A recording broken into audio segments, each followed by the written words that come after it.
कि मियाँ बाद फ़ारूक पता नहीं ज़िंदा भी हैं या नहीं दुनिया में, और इन्होंने पता नहीं क्या किया उनके साथ और किस तरह का तशद्दुद किया जा रहा है, मेरी तो समझ से बाहर है। कुछ लोग कहते हैं उन्होंने शीशा मारा है बाद में, कुछ लोग कहते हैं जी उसने अहसान न्याज़ी ने भूख हड़ताल की है। तो लेकिन ये चीज़ें हमारे सामने क्यों नहीं लाई जा रही? इन्हीं लोगों ने उन्हें भूखा मारा हो, इन्हीं लोगों ने उन्हें ये शीशा मारा हो या कोई छुरी मारी हो, कोई खंजर मारा हो, कोई और चीज़ ख़तरनाक मारी हो।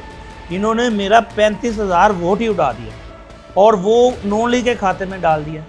तो ये ज़्यादती कर रहे हैं, ये मुल्क के जागीरदार बने हुए हैं और ये माफिया कब्ज़ा ग्रुप। अस्सलाम वालेकुम, मैं हूं अतीक मलिक और आप देख रहे हैं पाकिस्तान टुडे न्यूज़। इस वक्त हमें ज्वाइन किया है पाकिस्तान तहरीक इंसाफ के मरकज़ी रहनुमा हैं मियां शहजाद फ़ारूक। उन्होंने NA 119 से इलेक्शन में कंटेस्ट किया है। इनसे बात कर रहे थे। मियां साहब, एक बार फिर 119 में अपसेट हुआ, इलेक्शंस की भरपूर तैयारी भी की गई, क्या समझते कहाँ पर कोई वजू हासिल नहीं? देखें, इनको पता था कि आवाम को पता चल चुका है, फॉर्म 45 और 47 फेमस हो गया कि यहाँ पे धांधली होती है और 2 नंबरी का ये रास्ता है इनके पास। इन्होंने इस बार एक नया अंदाज़ अपनाया। इनके पास 101 रास्ते हैं, आपको पता, चोरों की हुकूमत है। इन्होंने इस बार हमारे पूरे बॉक्स ही चेंज कर दिए। पोलिंग एजेंट रोते रहे, जो ज़्यादा गिड़गिड़ाता था उसे पकड़ के अरेस्ट किया गया। पुलिस बाहर बहुत ज़्यादा थी, हमारे वोटर को अंदर नहीं जाने दिया गया। तंग करते थे कि आपके ऊपर 9 मई के मुकदमे दर्ज हो जाएंगे।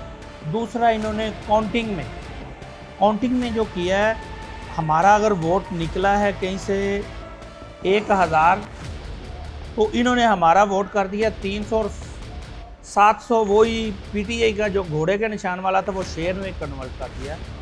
तो इन्होंने इस बार पोलिंग एजेंट आपके वहाँ पर मौजूद थे, शोर करते थे, उनके पास मोबाइल नहीं था, अंदर पुलिस थी, प्रेजेंटिंग ऑफिसर थे, वो मिले हुए थे, सब के सब बिके हुए थे और पूरा स्टाफ मैनेज हुआ था। एक भी बंदे ने ईमानदारी से काम नहीं किया। इस बार भी कोई आपको ऑफर की गई है मरीम नवाज़ की तरफ से? जी, मुझे मरीम नवाज़ की तरफ से तो नहीं की गई, नून लीग की तरफ से लोगों ने ऑफ़र की थी मुझे, अली परवेज़ की वजह से तरफ से, कि जी इस तरह ये मामला कर लेते हैं और मियाँ बाद साहब को भी रिहाई, और उनके ऊपर जो सख्तियाँ हैं इसी वजह से हैं, 21 अप्रैल के इलेक्शन की वजह से थी। अब इंशाल्लाह आप देखेंगे वो चीज़ें बेहतर हो जाएंगी। तो मियाँ बाद फ़ारूक साहब से आपकी हुई है मुलाकात? अभी तक तो नहीं हो सकी। मियाँ बाद फ़ारूक पता नहीं ज़िंदा भी हैं या नहीं दुनिया में, और इन्होंने पता नहीं क्या किया उनके साथ और किस तरह का तशद्दुद किया जा रहा है, मेरी तो समझ से बाहर है कि अभी तक हमारी मुलाकात क्यों नहीं करवाई जा रही।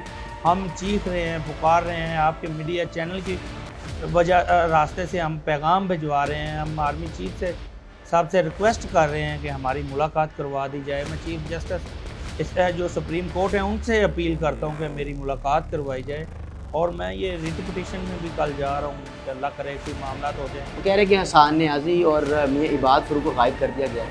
अहसान न्याज़ी और मियाँ बाद फ़ारूक दोनों मेरे छोटे भाई हैं, इसमें कोई शक नहीं है। वो अंदर भी इकट्ठे ही हैं, वो मतलब जेल में, और उनके एक ही मामलात हैं और दोनों को किया गया। ये नहीं मैं समझ रहा कि मुझे बताया नहीं जा रहा कि किस लिए। कुछ लोग कहते हैं उन्होंने शीशा मारा है बाद में, कुछ लोग कहते हैं जी उसने अहसान न्याज़ी ने भूख हड़ताल की है। तो लेकिन ये चीज़ें हमारे सामने क्यों नहीं लाई जा रही? अगर ऐसा है तो हमारे सामने तो करें ना, हमारी मुलाकात तो करवाएं।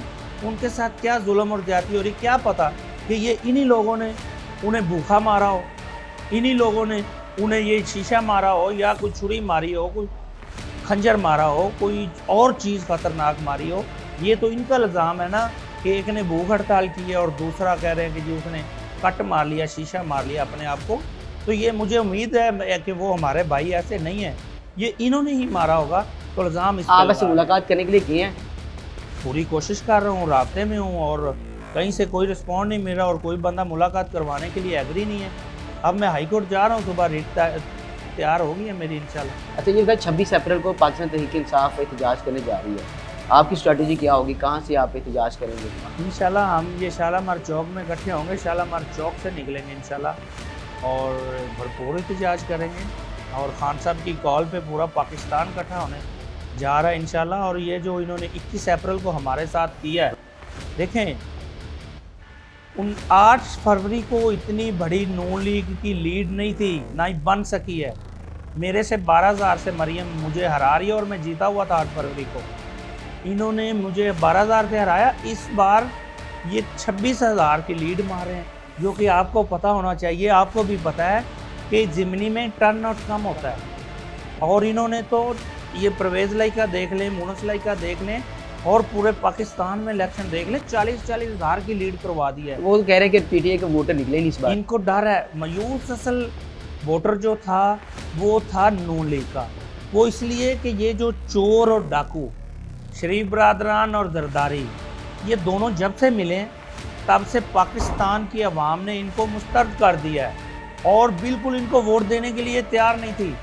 और इस बार हमने अपनी आंखों से देखा, हमारा वोटर तो चार्ज है, वो तो गुस्से में है। वो तो कहता है कि इलेक्शन आए हम बताएं। मुझे इन्होंने कहा 34,000 वोट मिला है, लेकिन कम से कम मुझे 70,000 के करीब वोट कास्ट हुआ है। इन्होंने मेरा 35,000 वोट ही उड़ा दिया और वो नून लीग के खाते में डाल दिया। तो ये ज़्यादती कर रहे हैं, ये मुल्क के जागीरदार बने हुए हैं और ये माफिया कब्जा करूँ। इमरान खान साहब का कोई पैगाम आया हुआ आपको? मैं खान साहब को मिलने जा रहा हूँ इंशाल्लाह। ये शायद हफ्ते को या पीर को मेरी मुलाकात होगी इंशाल्लाह। मैं सारी चीज़ें डिस्कस करने जा रहा हूँ और आगे खान साहब जैसा जो भी कहते हैं मैं फिर उस पर अमल करूँगा। और इस तरह तो नहीं है, खान साहब वैसे भी बाहर बहुत जल्द आ रहे हैं, रिहा हो रहे हैं इंशाल्लाह। ये कब तक चलेगा? इन्होंने ये ज़्यादती की है तो ये कौम अब नहीं मानेगी। केसेस किस तरह देखने हैं खान साहब को? खान साहब के केसेस इंशाल्लाह बहुत बेहतर नज़र आ रहे हैं और अदालतें जो हैं हमें नज़र आ रहा है इंसाफ देंगी और खान साहब इंशाल्लाह बहुत जल्द रिहा होंगे। और NA-79 में राना बिलाल जो पीटीआई के थे, रिकाउंटिंग में उनकी फतह याब होगी। तो आपका जो केस था जो 119 में आपने लास्ट जो मरीम नवाज के खिलाफ किया होता, उसकी पेशरफ नहीं हुई? बस जी हुकूमत इनकी है, इलेक्शन कमीशनर इनका है। हाई कोर्ट ने मुझे कहा कि उधर चले जाओ इलेक्शन कमीशन के पास, वो रिकाउंटिंग करवाते हैं। इन्होंने कहा जी वो सीट ही खाली होगी तो अब क्या फ़ायदा रिकाउंटिंग का, आप दोबारा इलेक्शन लड़ेंगे, जो कि मेरा बनता था मैं रिकाउंटिंग करवाता।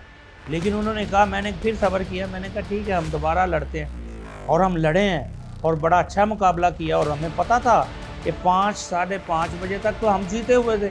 और नज़र आते थे वोटर हमारे गली गली चौक में, किसी पान वाली शॉप में, जगह जगह से आवाज़ें लगती थी कि आज घोड़ा जो है जीत गया और शहजाद फरूक जीत घोड़ा गया, मैदान ले गया। और बाद में पता चला कि हमारा सारा घोड़े का वोट ही इन्होंने शेर में डाल दिया। चले आलम में तो आगे क्या हिकमत अमली है? जी मैं कल हाई कोर्ट जा रहा हूँ इसी चीज़ को लेके और नादरा से हम वेरीफाई करवा रहे हैं और हर एक चीज़ हमारी सामने आएगी और इंशाल्लाह मैं उम्मीद करता हूँ अदालतों पे। और ये 1 माह 1.5 तक ये जैसे कि आपने बताया अभी हमारी सीट वापस आई है, तो इंशाल्लाह मुझे उम्मीद है कि ये 1 से 1.5 माह तक हमारी सीट फॉर्म 45 आपके पास सारे हैं मुकम्मल है। तो उसके मुताबिक हाँ उसके मुताबिक मैं हार रहा हूँ। फॉर्म 45 के मुताबिक 8,000 से। अच्छा, जो 47 के मुताबिक ये हरा रहे हैं मुझे, वहाँ पे मुझे हरा रहे हैं 26,000 से, जो कि मुझे 70,000 के लगभग मेरा वोट कास्ट हुआ है। सारा वोट इन्होंने उधर कर लिया और हमारे डब्बे ही गायब कर दिए इन्होंने। लेकिन अल्लाह बेहतर करेगा इंशाल्लाह। अदालतों पे उम्मीद होप फॉर द बेस्ट जी, अदालतों पर उम्मीद है और वो कल अदालत में भी जा रहे हैं रिट पिटीशन दायर करने के लिए और बड़ी उम्मीद है उनको कि जिस तरह से इससे पहले 3 हलकों में रिकाउंटिंग हुई और वो नतीजा और वो जो फैसला था पाकिस्तान तहरीक इंसाफ के कोर्ट में गया, इस बार भी वो बिल्कुल उम्मीद है कि अगर रिकाउंटिंग होती है और साफ शफाफ हो तो यकीनी तौर पर फैसला जो है मियाँ इबाद फरूक के भाई जो मियाँ शराफ फरूक के हम क्या किया जाएगा। उम्मीद है कि जल्द ही फैसला आएगा और जल्द ही नई बात जो है वो हमारे जो व्यूज़ हैं और जो खासतौर पर पीटीआई को पसंद करते हैं उनको सुनने को मिलेगी। तो ज़रूर आपके साथ शेयर करेंगे। फिलहाल मुझे दीजिए इजाज़त, देखते रहिए पाकिस्तान टुडे न्यूज़।